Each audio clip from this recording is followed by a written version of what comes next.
យន់សម័យនិស័យជួបភ័ក្រ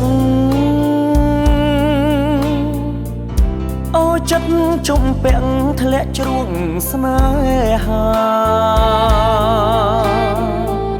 កំរៀងច្រកដូងផ្សងគូវាសនាជីដែនសីមាប្រាថ្នាធ្នមបីសំដីពីរស់នាងឈ្មោះបូផារំទុំចង្រិយារៀមរាប៉ែតី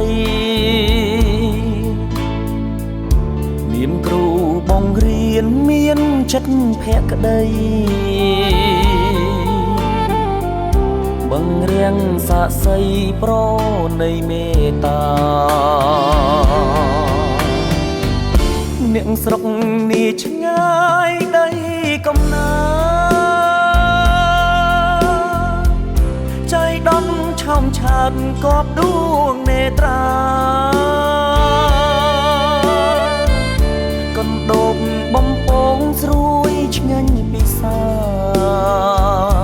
ជួយទិញជីវ៉ាព្រោះចង់ជួបស្រីអូនអ្នកកំពតមកបាត់ដំបងគ្រូកំឡងបងសូមអូនប្រណីបេងដូងស្មោះស្ម័គ្រថ្វាយភ្លេងចងដៃបើប្រេងនិស័យថ្លៃកុំប្រកែក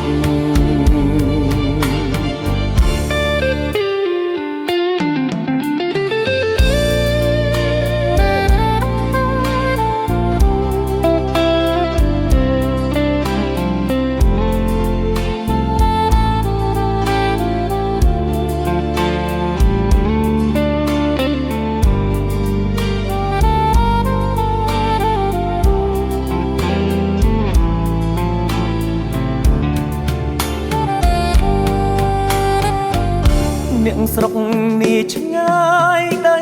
កំណាចៃដន្យឆោមឆាតកបដួងនេត្រាកណ្ដូបបំពងស្រួយឆ្ងាញ់ពិសាជួយទិញជីវ៉ាព្រោះចង់ជួបស្រីអ្នកកំពតមកបាត់ដំបងគ្រូកំឡងបងសូមអូនប្រណីបេងដូងស្មោះស្ម័គ្រថ្វាយភ្លេងចងដៃ